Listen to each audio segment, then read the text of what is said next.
Shalom, shalom. Soyez bénis, shalom. Soyez bénis. Nous sommes là pour nos moments de prière. Soyez connectés, soyez bénis. Partagez le live, partagez le live. Partagez le live, partagez le live. Shalom, shalom, shalom. Nous allons commencer notre live. Nous allons commencer notre live. La Bible nous dit dans Psaume 103, mon âme bénit l'Éternel, n'oublie aucun de ses bienfaits. Bien-aimés, toujours remercier Nzambo apesi biso encore souffle de vie. Nzambo apesi biso encore makasi ya kozala encore na journée ya lelo. Nzambo apesi biso encore force ya kotambola encore na journée ya lelo. Nzambo apesi biso encore odorat ya makasi na journée ya lelo. Toujours kosenga merci bien-aimé. Prions, prions, prions. Merci Seigneur, merci Hosanna, merci El Shaddai. Seigneur, mon côté à kokai na yo Elohim. Yahweh mon côté à kokai na yo El Shaddai. Yahweh na makasi opesinga na journée ya lelo. Yahweh na makasi opesinga na journée ya lelo. Na souffle de vie ya sika o renouveler na kati na journée na nga ya lelo. O batelinga na journée ya lelo El Shaddai. Yahweh matisinga ba train ya ndenge na ndenge. Yahweh o matisinga ba voiture ya ndenge na ndenge. Yahweh kotisinga ba nzela ya ndenge na ndenge. O batelinga na ba nzela ya ndenge na ndenge.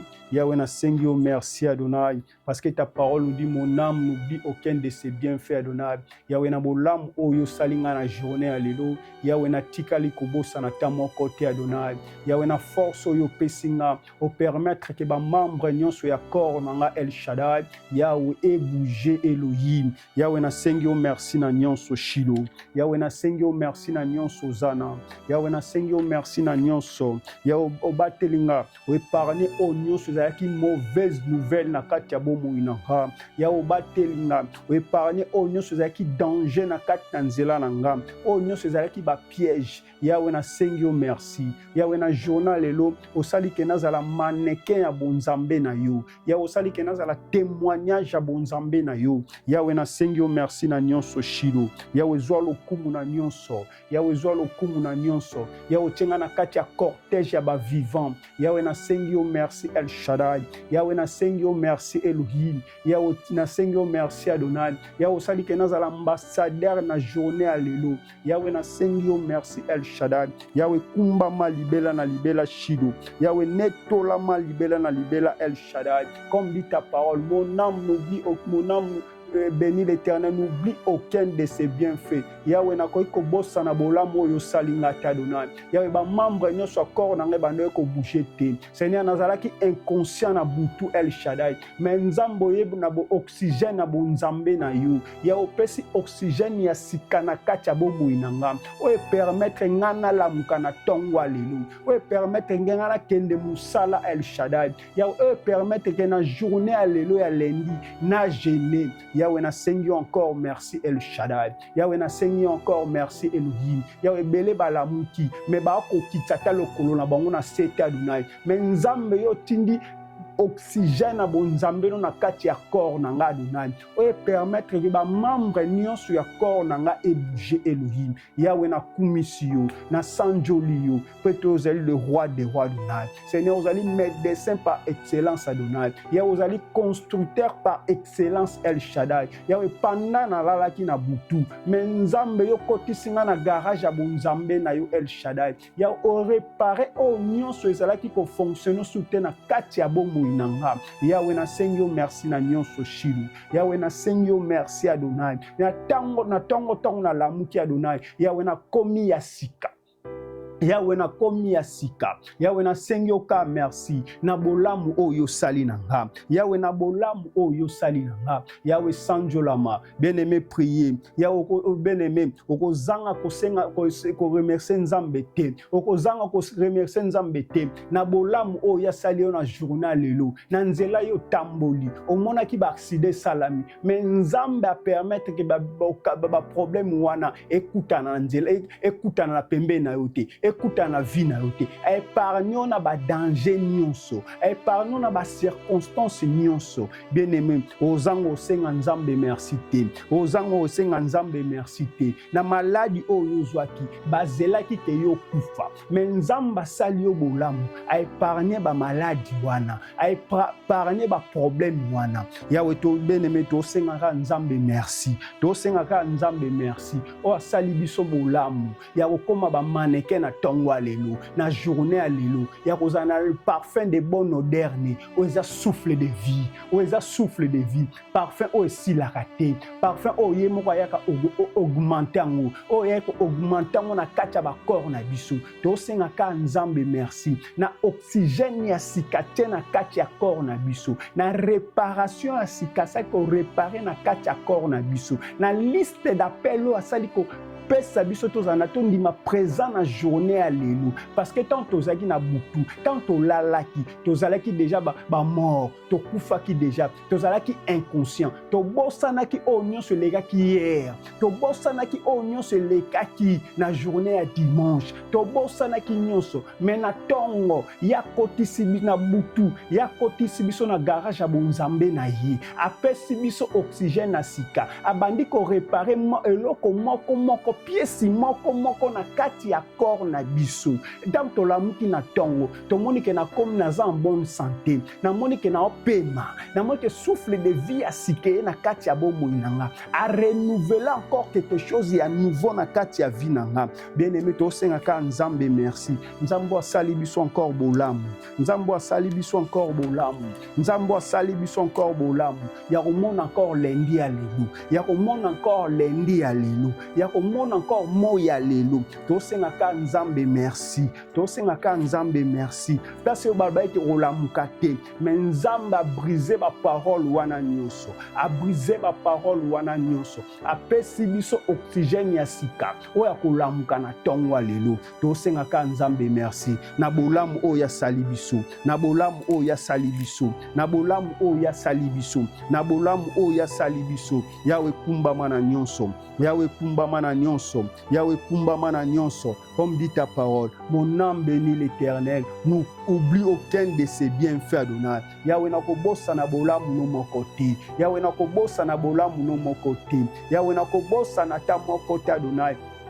Yahweh na souffle de vie oyo pesinga, Yahweh permettre que ba membre na ngai ya corps etambola, bo permettre que ba membre na ngai ya corps nyonso e bouger. Yahweh na sengi yo merci Adonai, Yahweh sali ke nazala mannequin ya bonzambe no Adonai, Yahweh sali ke nazala témoignage ya bonzambe na yo, Yahweh sali ke nazala louange ya bonzambe na yo, Yahweh o nyonso zo ko tambola na vie na nga, Yahweh zaka louange ya bonzambe na yo, ezaka adoration ya bonzambe na yo. Yahweh na sengi yo merci, Yahweh na sengi yo merci, Yahweh na sengi yo merci, Yahweh kumba mana nyonso, Yahweh netola mana nyonso shilo, Yahweh netola mana nyonso, moko te akokai na yo, moko te akokai na yo, moko te akokai na yo. Bien-aimé, puisque tu obéis la présence en Zambie, tu obéis la présence en Zambie. La Bible nous dit, là où il y a la présence de Dieu, il y a la liberté. Il y a la présence de Dieu, il y a la paix. Là où il y a la présence de Dieu, il y a la joie. Tobele la présence en Zambie. Et qui t'en a un moment où, pendant 1 heure, tu as une prière. Pendant 1 heure, tu as une prière. Tobele la présence en Zambie. Présence en Zambie où contrôle la nyonso. Présence en Zambie où détecte la nyonso.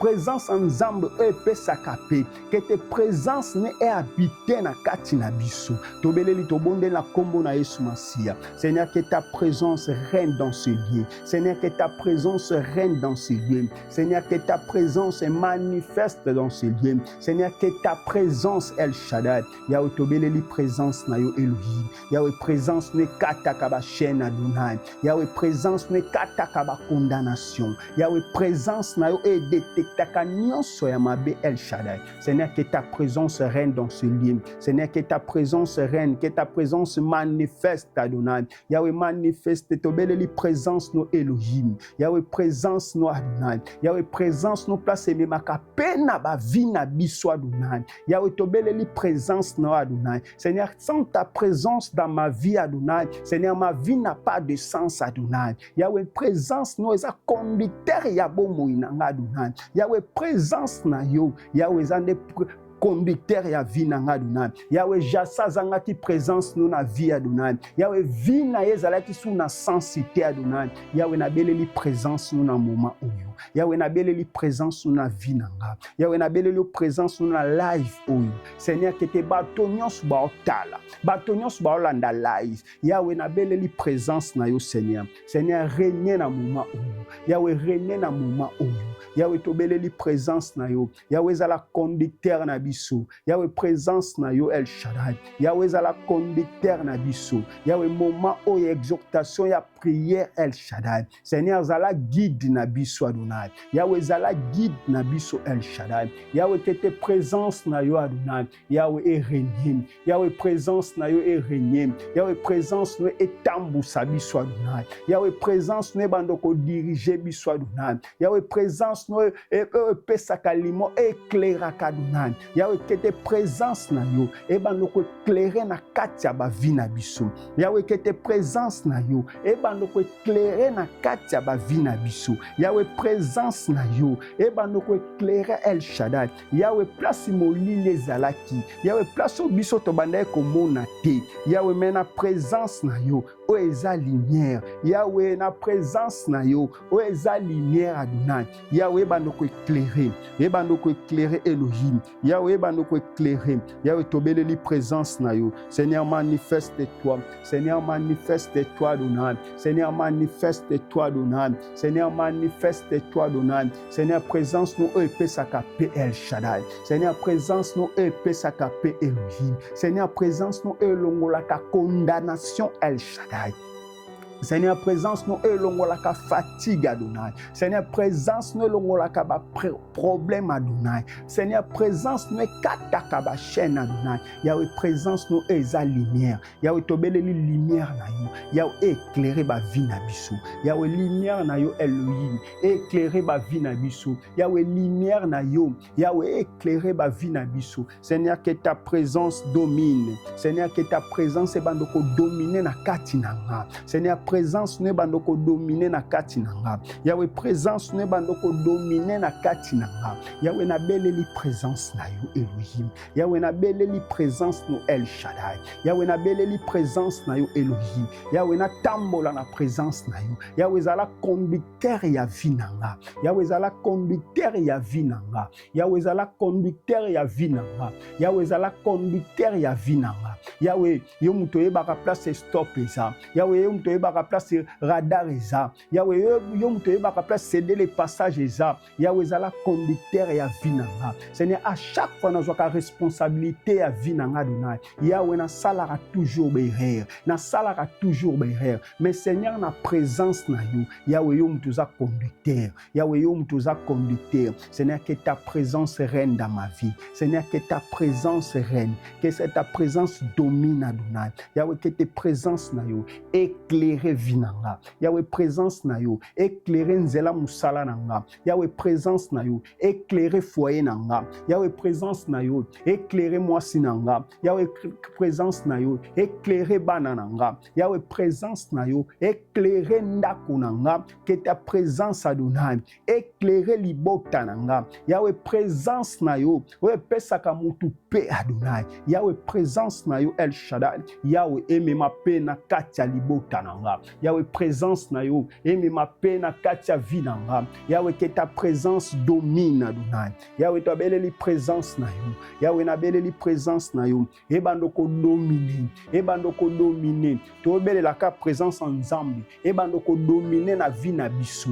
Ebandoko dominer na vie na biso. Ezwa contrôle na vie na biso.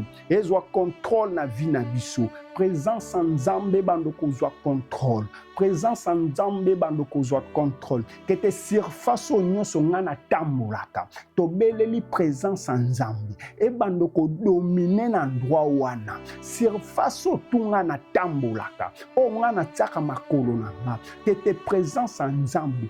E bandoko dominer. Ce qui surface wana ba modisaki yango. Mais lelo na présence en Nzambe. Que te présence e bandoko ka domination nyonso batiaki na surface ya terre na nga tobeleli présence en Nzambe ebanda détruire nyonso au nom puissant de Jésus-Christ de Nazareth. Seigneur, que ta présence écrase tout Adonai. Seigneur, na surface oyanga o batia bomoi nanga que te terre onga tuna tambolaka ba déposaki molili moko Adonai. Seigneur, que tes présences na yo. Seigneur, comme dit ta parole, là où il y a ta présence, il y a la paix, il y a la libération Adonai. Seigneur, na beleli libération na surface nanga. Yahweh surface oya terre nanga. O ezalaki déjà maudit parce qu'il n'y avait pas ta présence. Comme dit ta parole, le monde est informe et vide El Shaddai, mais l'esprit de Dieu mouvait Adonai. C'est-à-dire que terre na yo ezalaki déjà détruit, ezalaki déjà molili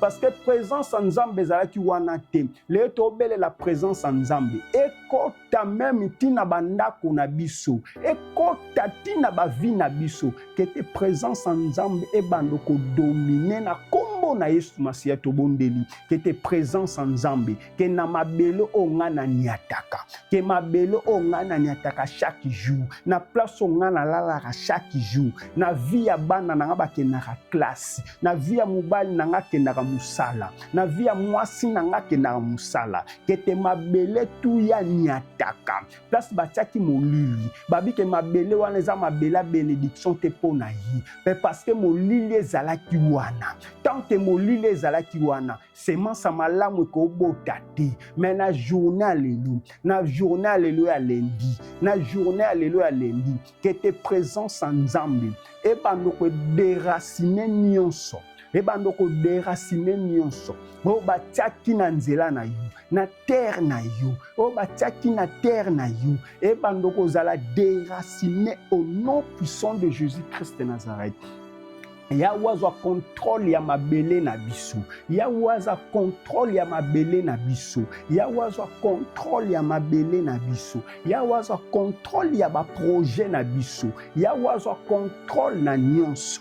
Yahweh tobeleli présence na yo. Seigneur, que tes présence na yo El Shaddai. Oye kataka ba chaîne. Présence na yo. Oye memakape. Présence na yo. Oye zalaka le parfum de bonne odeur. Yahweh, que ta présence, Seigneur, bandoko dominer na ba vie na biso.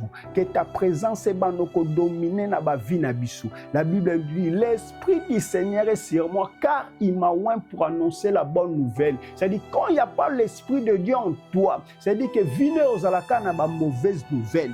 Vine aux alaka na ba mauvaise nouvelle. Tobele la présence en Nzambe. Que ton esprit ebandoko habiter na kati na biso, que te vi na biso ebandoko bimisaka ba bonne nouvelle. C'est-à-dire oyo bima na kati ya vi na biso, oyo bima na kati ya bantra ya bana na biso. C'est-à-dire ezalaka ba bonne nouvelle. C'est-à-dire mauvaise nouvelle ebandoko bima na vi na biso parce que sous douleur ebandoko bima na vi na biso parce qu'il y avait pas la présence de Dieu. Si ko tobeleli présence en Nzambe ebandoko dominer, ebandoko bimisaka ba bonne nouvelle na kati na biso. C'est-à-dire atato tambola muta mona ka bonne nouvelle na kati nous parce qu'il y a la présence de Dieu en toi, parce qu'il y a la présence de Dieu en toi, parce qu'il y a la présence de Dieu. Tobele la ka présence en Nzambe et transformer corps nanga, et transformer vie nanga, et transformer ba projet nanga. Tobele la présence en Nzambe et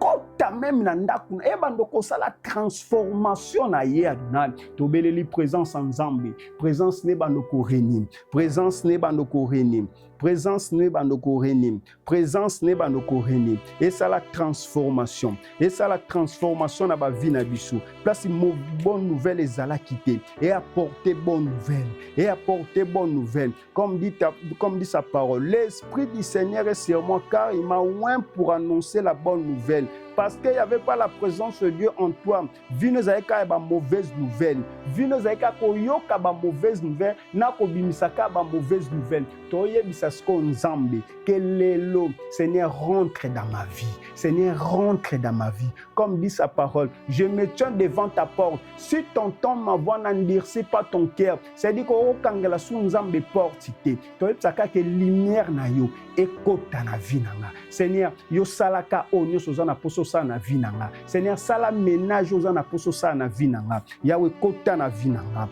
Yahweh kota que ta présence rentre dans ma vie. Seigneur, que ta présence domine dans ma vie. Seigneur, que ta présence ebanoko kota na vie nanga, même na vie ya bana nanga, na nzela ya classe na bango. Seigneur, que ta présence ebanoko accompagner bango, ebanoko accompagner bango, même biloko bango baliaka na cantine. Yahweh, présence na yo eza na kati ya vie ya bana nanga, eza na kati ya vie na bana nanga, même na musala mobile nanga kendaka, même na musala mwasi nanga kendaka. Yahweh, que ta présence El Shaddai, Yahweh, ebanoko accompagner bango, ebanoko accompagner bango, ebanoko accompagner bango. Seigneur, ebanoko accompagner bango. Yahweh, nabeleli présence na yo, nabeleli présence na yo, nabeleli présence na yo, nabeleli présence na yo. Bien-aimé dans le Seigneur, toi on a 3 jours na biso ya jeûne et prière. 3 jours na biso ya jeûne et prière. Toi on a 6 jours de monnaie déjà ba fiche. Toujours repartager pendant 3 jours.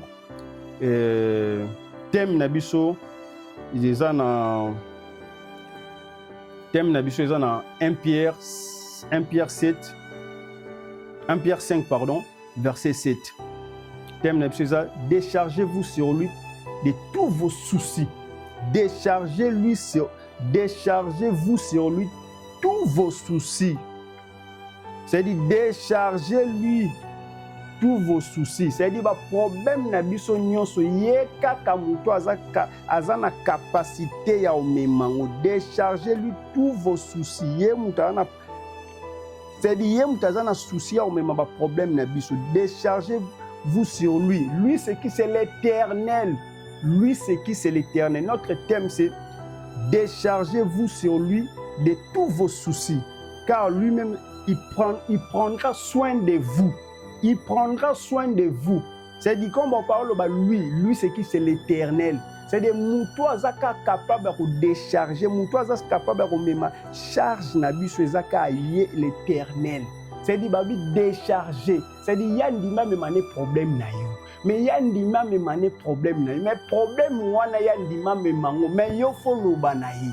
Tant que yo lobi na problème na yo ti, ye moi zo charge à problème na yo ezati. Mais esenga que yo nde fosa ni faut décharger les charge na yo, problème na yo. Problème wana maman papa na éviter combien d'années problème ne zui. Na éviter problème ça fait combien de mois problème ne zui. Mais ba le baka décharger lui. Déchargez-vous sur lui tous vos soucis. Tous vos soucis, bah yo tika la tana mon côté, tous vos soucis déchargés. Babi décharger pendant décharger, c'est-à-dire mouton décharger conteneur. C'est-à-dire que conteneur il y a pas problème au yozana, babi yendi mina me mané charge nango. Déchargez-vous sur lui tous vos soucis. C'est-à-dire problème ino moko. Ate banda ajini ti ajo yokomi nango lelo. Nzamba ndima l'Éternel andima a me mané charge wana. Andimi a me mané charge wana. Thème na biso to partager Isaïe wana, déchargez-vous sur lui de tous vos soucis car lui-même prendra soin de vous. Lui-même il prendra soin de vous. Et elle ko la maman boti mwana za salité. C'est-à-dire que maman ye moko kozwa soin ya mwana wana komisa mwana ana propre. C'est-à-dire alongola ba salité au nyonso ya na kati ya vie ya mwana. Comme l'Éternel nzamba zali. C'est-à-dire ondimane alongola salité wana et comme nango panayi mais akomiso propre. Apakolo parfum na le parfum de bonne odeur. Apakolo mafuta na comme dit la parole, l'esprit du Seigneur est sur moi car il m'a oint pour annoncer la bonne nouvelle. C'est-à-dire que mafuta na tant comme na kati ya vie ya mutu. Mutu akomo mono komo nganga, okomo ngela. C'est-à-dire comment bimsa odeur ya sika parce que y a déjà salité na alongoli azu déjà odeur na atena kati na yo azu vi na atena kati na yo. Bien aimé, on va partager sur l'histoire de Bartimée dans Marc 10 to banana verset 47. Tobanana verset 47, Tobanana histoire ya Bartimée. Marc 10, verset 47 jusqu'à 51. Je lis la parole de Dieu. La Bible nous dit, il entendit que c'était Jésus de Nazareth et il s'est mis à crier, fils de David, Jésus, aie pitié de moi. Il entendit que c'était Jésus de Nazareth, il s'est mis à crier, fils de David, aie pitié de moi. C'est-à-dire que Bartima mona epena que moment opportun yango. Bien aimé nango yebiselo ko Jésus tango alekaka na vie ya mutu, Nzambe tango alekaka na vie ya mutu. C'est-à-dire endroit wana et comme na bonne odeur déjà. C'est-à-dire que présence Nzambe ko lekaka na nzela Bartimée. C'est-à-dire endroit wana déjà ezalaki endroit ya Bartimée. Comme endroit wana ezalaki déjà mauvais endroit. Ezalaki endroit moko déjà contrôlé par l'esprit et bandoko contrôlé via Bartimée. Mais Bartimée monaki occasion opportune.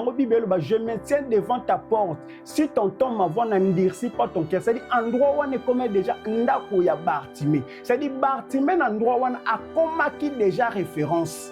Akomaki déjà référence. Mais Nzambe il suffit que tant aleka na nzela Bartimée. Nzela wana place wana ezaki référence à Bartimée. Nzamba telemeka na porte à Bartimée. Na verset 48 babina plusieurs reprenant pour le faire taire, mais il cria beaucoup plus fort, fils de David, aie pitié de moi. Plusieurs reprenant pour le faire taire. C'est-à-dire à chaque fois qu'il y a une décision, à chaque fois qu'il y a une décision, il y a encore ta prière. À chaque fois qu'il y a une décision, pour avouer les problèmes qui déranger. Fatigue moka ke ilaka yo. Problème moka ke ilaka yo.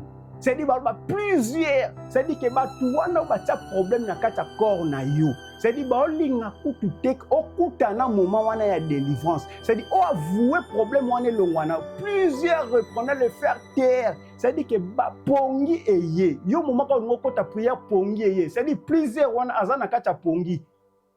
Azana kata pongi, c'est-à-dire plusieurs on a balingi koute que yo zwa délivrance, balingi ka yo faire ozala o souffrir ka na kati ya vie wana. Na verset 48 na 49 Jésus s'arrêta et dit appelle-le. Il appellera l'aveugle en lui disant prends courage, lève-toi, il t'appelle.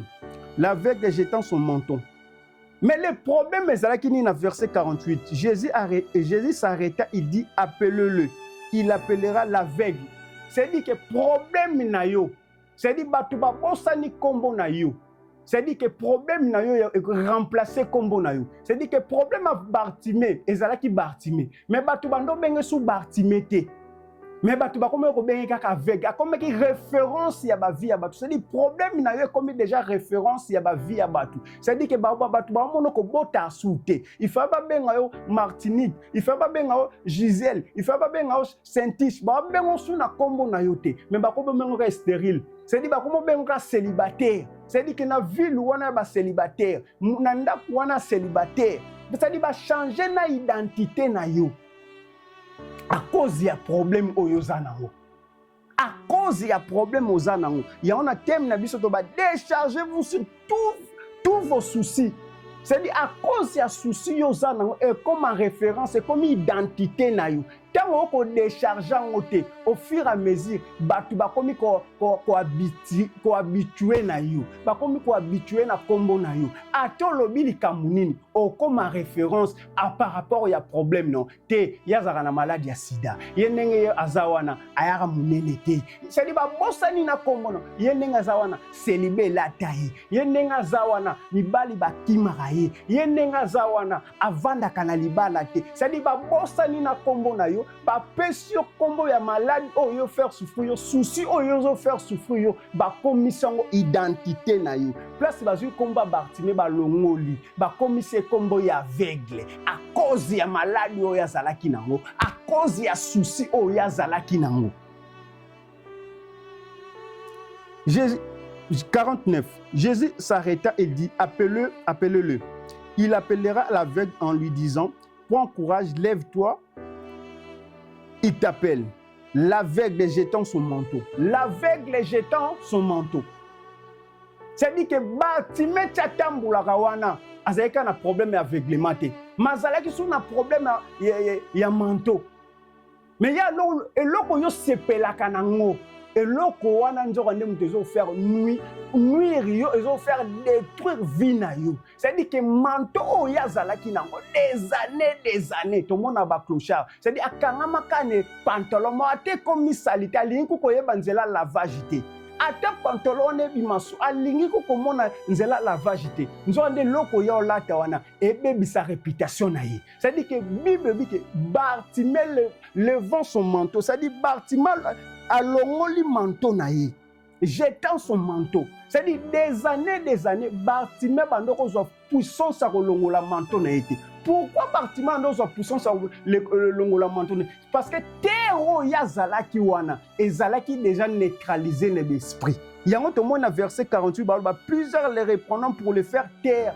c'est-à-dire que plusieurs wana babandaki kolanda ye c'est-à-dire à chaque fois ozwa décision ya okenda bandroit bien yeba ke souci wana ezoko accompagner partout souci wana ezoko accompagner partout souci wana ezoko empêcher yo zwa délivrance ya baba plusieurs wana c'est-à-dire à chaque fois problème moko esila na vie na yo problème so yo rajouter à chaque fois problème esila na vie na yo problème so yo rajouter na 48 Bartimée na 49 prenant courage, levant...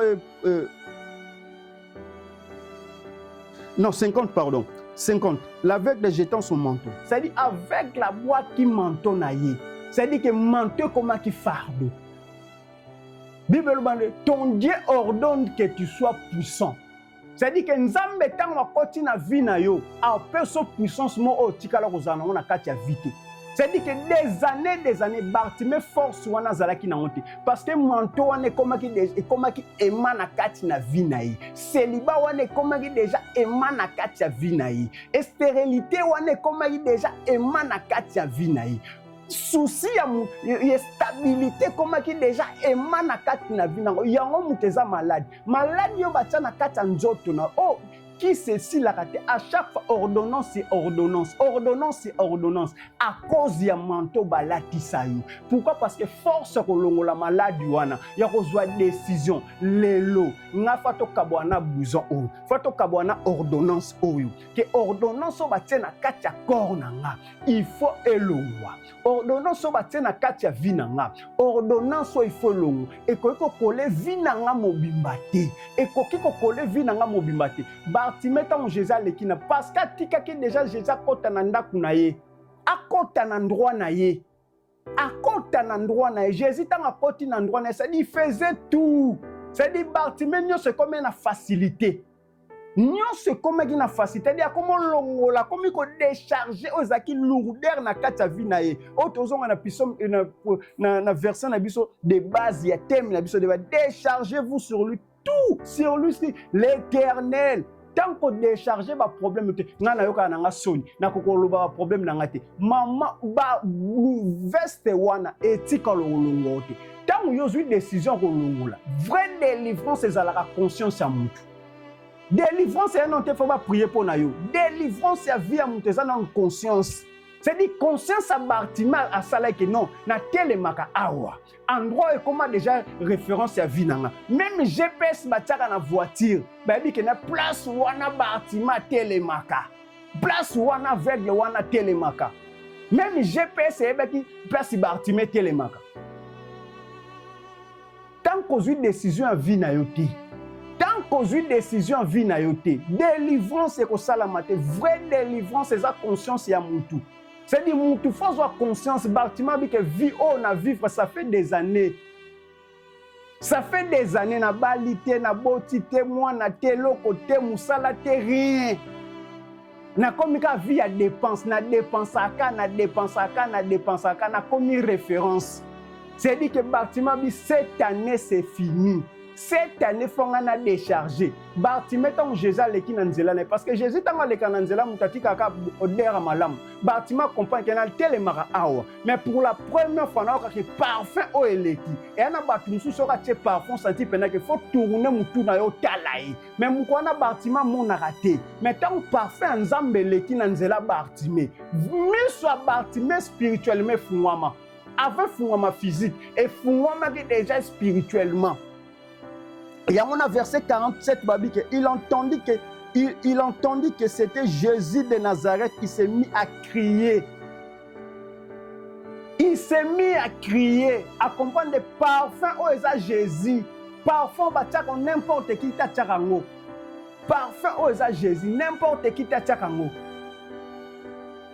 Bartimée s'est mis à crier. Et ça, Bartimée était. Et ça, malade, Bartimée, on a encore à comprendre que non. Odero, on a otika leur supporter ngoti.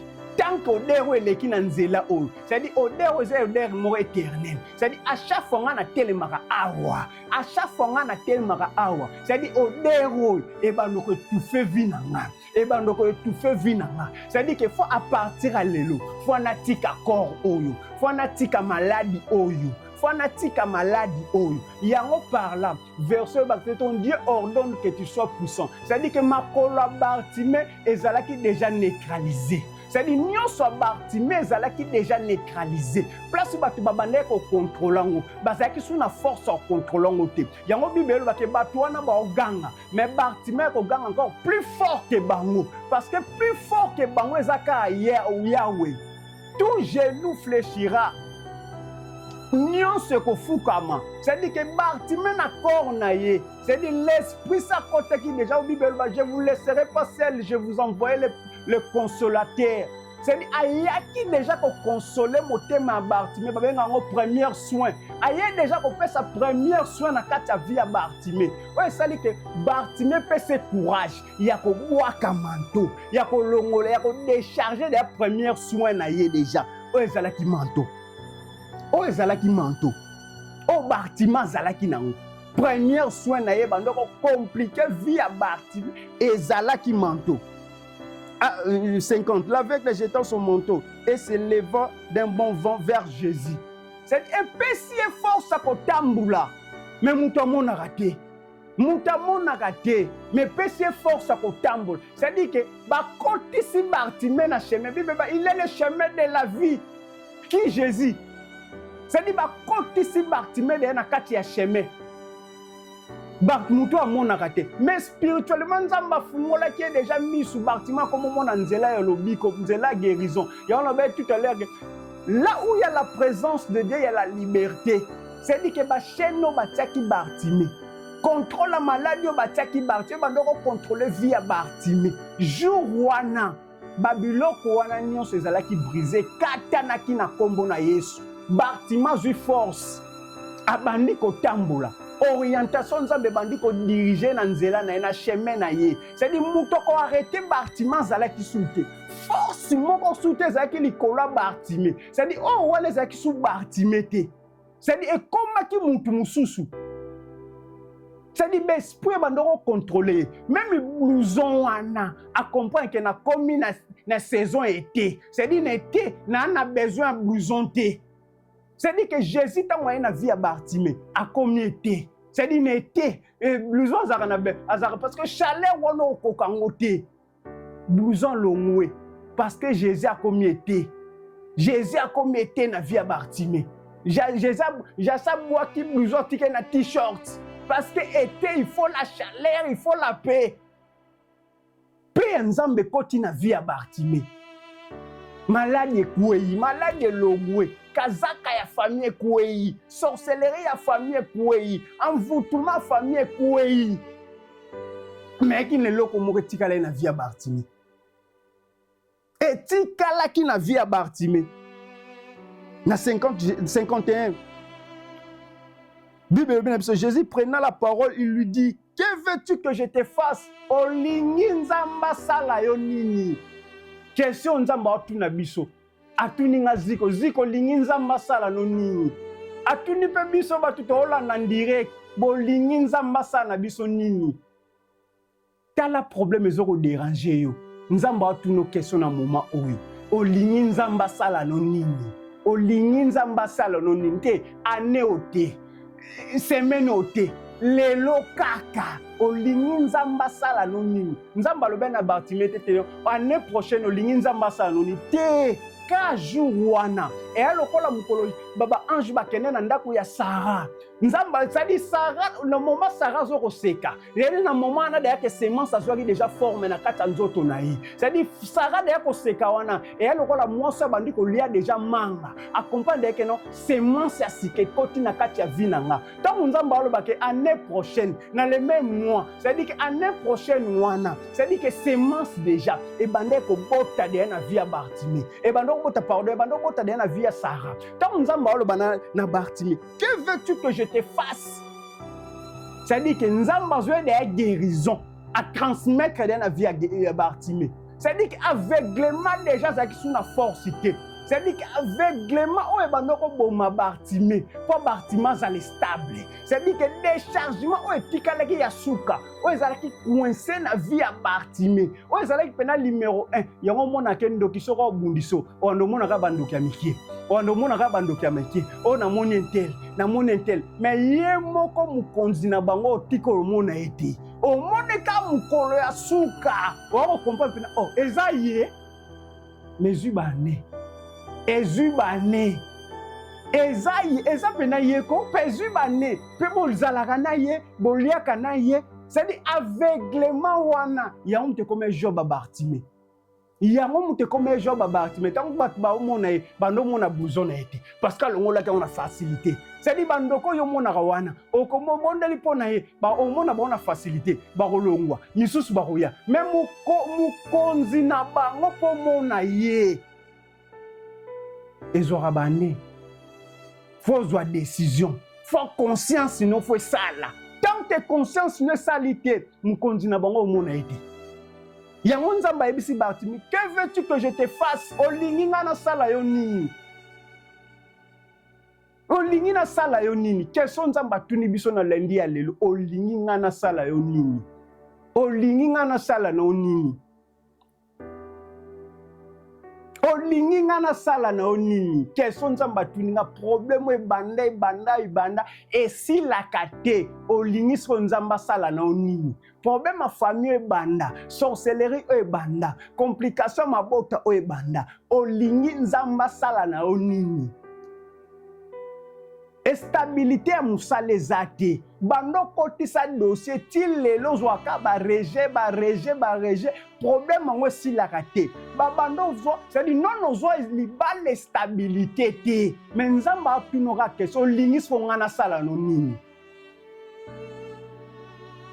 La femme samaritaine mukola kutanaki accompagne pena que non akutele pena muto atunara pena question lingana sala no nini mukwana femme samaritaine pena tali pena bité lelo pena papi onga yoka na libanda ke moninga bali sepela lelo komi tournanga c'est dit femme samaritaine azaki na mutu atika ina ndako ma compagne ke nde jour wana ke mutu wana azalaki ya yete mutu wana azalaki na yete parce que akutani na mutu olinginga na sala na onini olinginga na sala no femme samaritaine a compagne ke à partir à lelo fona zwa pena ke non oyanga fona zwa pena oyanga occasion oyango mutu apesaka mabala yeyo mutu apesaka misala yeyo ezate ke non mubalo nga nazoki à travers camarade nanga te musalo nga nazoki à travers camarade nanga te non mutu aza mukonza bamboshe ye wana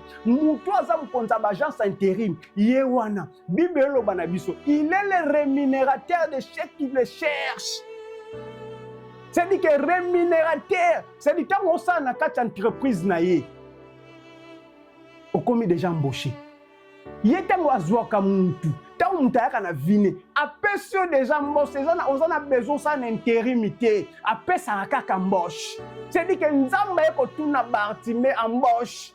Au ligne na ça anonyme. C'est-à-dire Bartimée tel que vie na ngeza vie est intérimaire. Il y a intérim, vie na stabilité za la quitter. Vie na stabilité za la quitter. Mais lelo Nzambe, lelo ngapena na lingina za l'embaucher. Bartimée répondant, Raboun lui répondit l'aveugle que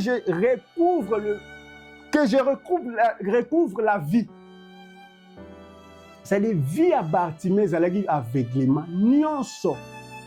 Nyonso, c'est-à-dire que ezalaki télécommandé. Oh, tout bâtiment bandé ko sala ezalaki télécommandé. Ezalaki télécommandé. Mais ce qu'on nga moko na koma maître ya vie na nga. Nga moko seigneur. Tango koti na vie na nga komo diriger nga seigneur komo tambusa nga o mema nga suna bandroit te. C'est-à-dire que na moment wana kaka nzamba changer Bartimée tout. Bartimée bika na ningi na retrouver vie. Na retrouver vie o nazalaki nango. C'est-à-dire que vie o ba promettait kinga, ba prophétie o ba promettait kinga. Na simba ngo na maboko. Na simba ngo na maboko. C'est-à-dire que nako vivre ataba ne o na tikali nango. Mais na simba ka promesse wana na maboko. Na mona ngo physiquement. Na mona ngo physiquement. Bien aimé. Question nzamba otuna biso ka olingi na sala no nini. C'est-à-dire malade ezayo je e banda yo viba ne o esila kate nzamba otuna ko olingi na sala no nini. Souci wana yoka muto yebi yango. Problème Bartimée comprendre que problème neza amona kaka. Soka moni solution vine e bandi. Parce que nzambe tanga pesa ka oh le reste wana etikalika pa na ye. Ye muta ko pesa tout chercher premièrement le royaume le reste ye etikali pa no. O ambosh, o nini boy. Nyonso etikali pa na ye. Ye muta ko pesa yango. C'est-à-dire, oh, quand Bartimée senga ka moko, Salomon senga ka moko sagesse, mais le reste wana, oh ya sagesse, nenga ko gérer partout, nenga ko sala ba compte, nengi tout. Parce que dans quatre sagesse il y a tout ba option. Oh yo senga ka moko. C'est-à-dire tant que nous sommes ba voiture, yo sombi ka voiture, mais dans quatre voiture, ezana na ba option. Yebisaka nzambe souci ya motema nanga. Nzamba olobanuka déchargez-vous, c'est-à-dire pesa ye ba problème na yo, pesa ye ba problème na yo. Bien aimé, pesa ye ba problème na yo. Bartimée comme que muto a 5 na pesa ba problème na nga. Déchargez-vous sur lui tous vos soucis. C'est-à-dire Bartimée juste souci na ye. O ezaki numéro 1. Ezaki na mantoté. Ezalaki mantoté, mais ezalaki aveuglement. Ezalaki aveuglement. Bien aimé. Là où tu pries, tu yebisaka nzambe. Que force nga na bande ko ganga na ndoko ko ganga te.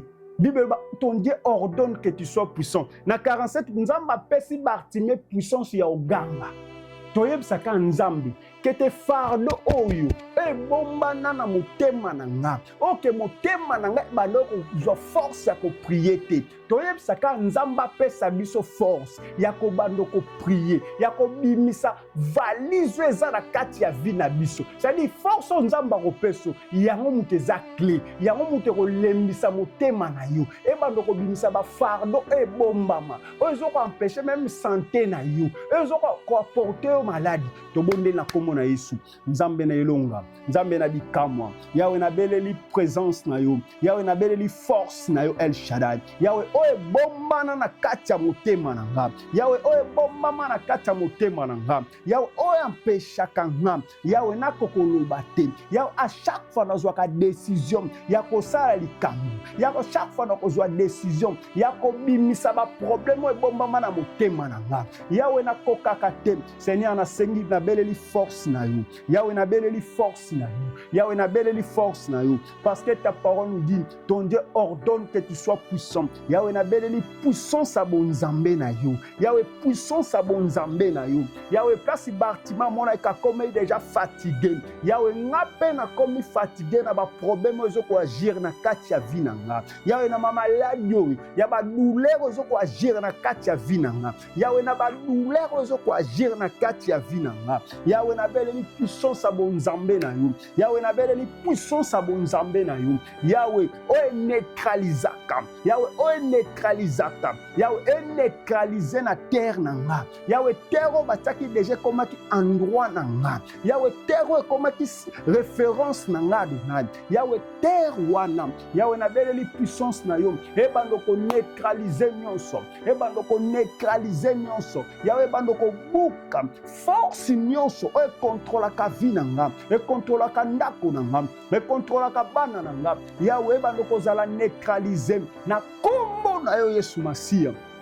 E bando ko zala neutraliser na kombo kombo no Yesu Masia. Yawe na beleli puissance na yo. Yawe na beleli puissance na yo. Oya neutralisation. Na 48 baalo banabiso puis elle reprend ça dit que bato bampesha kanga. À chaque fois eloko moko yanzo ko empêcher nga. Nazwa décision ko telema. À chaque fois nzambo opesa nga conscience ya ko comprendre makambo. Mais na force moko et ya ko neutraliser ka vinanga. Yawe à partir à lelo force wana oya fatigue oya ko contrôler ka vinanga ezala neutraliser au nom de Jésus-Christ de Nazareth. Yawe so eza cause ya bantene so eza na souffle moko souffle kana nzela nanga yawe eya ko bloquer ka force ya vinanga eya ko bloquer ka force ya décision nanga yawe lelo force wana yawe ezala neutraliser au nom de Jésus-Christ de Nazareth ezala neutraliser au nom de Jésus-Christ de Nazareth.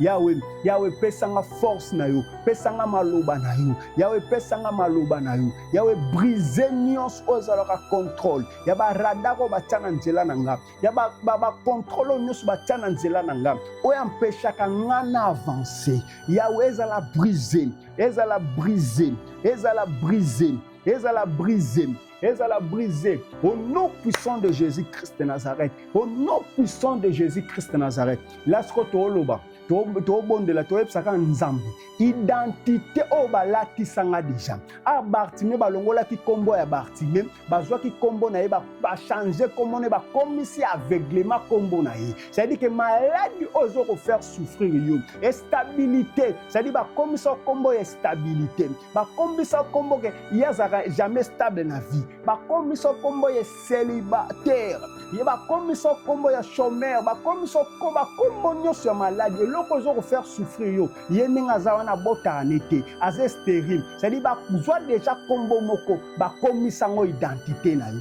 toyebisaka nzambe yawe a partir à lelo ke kombo balatisa na kati ya vie na nga kombo balatisa na kati ya vie na nga yawe ezala effacer yawe kombo ya pauvreté yawe kombo ya pauvreté ke ngande na vandaka wana ke avandaka ndenge aza wana yakoza na libala fixité yako obotaka bana batata différent akovanda ndako ya libala te yawe kombo wana ya non stable Seigneur à partir ya lelo Seigneur ezala effacer au nom de Jésus-Christ de Nazareth. Seigneur, comme tu as effacé toute ordonnance qui nous condamnait sur la croix El Shaddai Yahweh ordonnance o bakoma na vie na nga Adonai identité oyo ya mabe bakoma na vie na nga Yahweh ezala effacer au nom de Jésus-Christ de Nazareth ezala effacer au nom de Jésus-Christ de Nazareth. Yahweh identité à sorcellerie identité à pauvreté Yahweh lelo Yahweh ezala effacer na kombo na Yesu Masia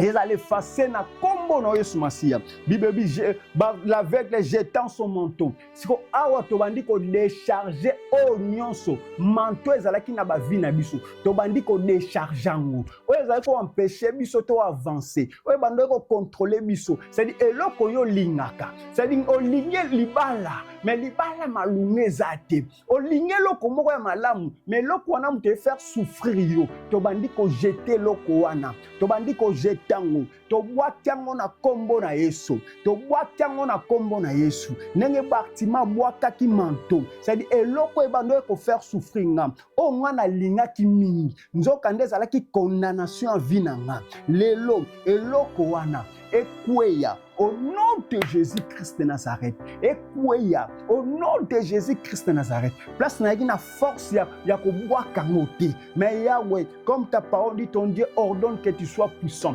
Yahweh na puissance na yo na makasi na yo Yahweh na bandi ko bwaka bouson wana maladie wana condamnation wana batana kati ya vie na nga batana kati na vie na nga batana kati na vie na nga aveuglement o batana vie na nga c'est-à-dire comme vie na nga ezalaki aveugle moyena sala choix ya bien ezalaki te moyena sala musala ya bien ezalaki te moyena sala ba camarade ya bien ezalaki te lelo Seigneur Yahweh na sala choix ya vie na nga na retrouver vie Yahweh na retrouver vie Yahweh oh nyonso batiaki na kati na vie na nga ememaki aveuglement bien-aimé prier ememaki aveuglement c'est-à-dire oh nyonso batia na vie na yo ememaki aveuglement, c'est-à-dire que bango bakome koponolola mibali, bango bakome koponolola même na basi, bango bakome koponolola même na entourage, bango bakome koponolola même na musala kosala, c'est-à-dire bango bakome koponolola nyonso. Mais lelo yawa tuni biso, que veux-tu que je te fasse? Toyebisaka nzambi siko toyebisa nzamba sala oyo olingi nzamba sala no yebisa nzamba linga olingi asala no nini nzamba olingo sala no nini Bartima bina nzambe na retrouver kaka vie, na retrouver kaka bonheur ya vie, joie ya vie. Toyebisaka nzambe ke na retrouver bonheur ya vie, na retrouver bonheur ya vie, na retrouver oyo bande ko faire souffrir nga elongwa, mais bonté na yo, bonheur na yo, yawe oyo prometanga, yawe stabilité oyo prometanga, santé oyo prometanga, yawe stabilité oyo prometanga, ministère oyo prometanga, yawe na retrouver oyo prometanga, na retrouver oyo prometanga, na retrouver oyo prometanga, yawe na retrouver, yawe terre nanga, yawe terre nanga, ce balona qui sur ma semence mabe, mais yawe à partir à l'élo, semence à malamu banoko bota, semence à malamu banoko bota, yawe oh nyonso yaki ya condamnation ezala déraciné, mais là à partir à l'élo, et stabilité et banoko bota, toyeb saka nzambi, na mabele na biso, stabilité bota, na mabele na biso, stabilité bota, promotion bota, na mabele na biso, nyonso ya sika ebandoko bota, nyonso ya sika place babek ozaki stable te, place babek malade wana ordonnance wana malade wana ko sila oti lelo na matero ya sika, c'est-à-dire que nzamba bandi ko renouveler nyonso ya sika, nyonso ya sika ebandoko bota na vie na yo, nyonso ya sika ebandoko bota na vie na yo. Bien-aimé, na moment na biso ya prière nasenga tosengi nzambe merci. Nzambo abateli biso encore. Apesi biso encore 1 euro. Toi na 3 jours. To banyango leo lundi. Lobi mardi pe mercredi. Toi na 3 jours. O to parler car sur thème oyo ya déchargez-vous sur lui de tous vos soucis. Toi na 3 jours o lobelaka thème oyo. Oyo premier jour to bandi ya histoire ya Bartimée. Bien-aimé, soyez connectés, restez branchés. Nous prions pour la prière et la clôture. Nous avons merci dans le moment où nous tiki biso encore, na opesi biso encore, ya rozana kat na présence na yo El Shaddai. Ya wezwa lo kumu na nyonso shilo. Nzambe moko te akokaino El Shaddai. Yawe moko te akokaino Elohim. Yawe kumba mana nyonso. Yawe merci na moment où yo pesi biso encore El Shaddai. Nzambe kumba ma libela na libela. Na iner yo pesi biso na présence no Seigneur. Yahweh, to tiki journée à lobby na maboko na yo El Shaddai. Yahweh, durant 3 jours oh to sala El Shaddai, Seigneur, que ta main puissante, Seigneur, ezana kati ya moko na biso shilo. Nzambe, na tiki oba kolanda rediffusion ya kati ya prière o na maboko no El Shaddai, ya enseignement o na maboko no, ya exhortation o na maboko no El Shaddai. Yahweh, que tes semences o yo Adonai ebota na ba vie ya bato shilo. Yahweh, place bato ba na ba problème to loko ko décharger ngote Seigneur. Mais Nzambe, à travers cet enseignement Elohim, Yahweh, est décharger et peut sa force non peut sa Bartimée force ya ko décharger El Shaddai. Yahweh, na tiki butu ya lelo na maboko na Elohim. Yahweh, zwa contrôle na nyonso El Shaddai. Yahweh, zwa contrôle na nyonso El Shaddai. Seigneur, ta parole dit l'ange de l'Éternel campe tout autour de ceux qui le craignent El Shaddai. Yahweh, que ange na yo abomba biso Elohim. Yahweh, te Seigneur encore merci. Soko pesi biso encore journée à lobby. Yahweh, kumbama pe sanjola mana nyonso. Amen. Bien-aimé, prière na biso esili tokutani lobby. Partagez le live encore. Partagez encore le live. Tokutani na journée à lobby. Pour la deuxième jour na biso. Que Dieu vous bénisse. Au revoir.